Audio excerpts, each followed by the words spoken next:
ஜம்மு காஷ்மீரின் உரை பகுதிக்கு தீயணைப்பு படைகள் வரவழைக்கப்பட்டிருக்கிறார்கள். இது குறித்த கூடுதல் விவரங்களை நம்முடைய செய்தியாளர் முகிலனிடம் கேட்கலாம். முகிலன், காரணம் என்ன? அபிநயா, நாம் நேற்றிலிருந்து பார்க்கிறோம். அதாவது ஆபரேஷன் சிந்தூர் நடவடிக்கையை அடுத்து பாகிஸ்தான் தொடர்ந்து இந்த போர் நிறுத்த ஒப்பந்தத்தை மீறி வருகிறது. நேற்று அதிகாலையில் எல்லாம் துப்பாக்கிகள் மூலம் இந்த ஒப்பந்தத்தை மீறி வந்தது.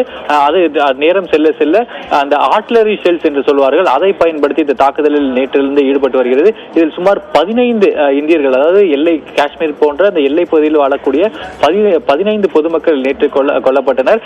தற்போது கொல்லப்பட்டனர். இதனால் பல்வேறு, அதாவது பல இடங்களில் தீ விபத்தும் ஏற்பட்டது. தற்போது அந்த மாதிரியான சம்பவங்களை தடுப்பதற்காக தீயணைப்பு வாகனங்கள் உரி போன்ற அந்த எல்லை பகுதிகளுக்கு அனுப்பப்பட்டிருக்கிறது.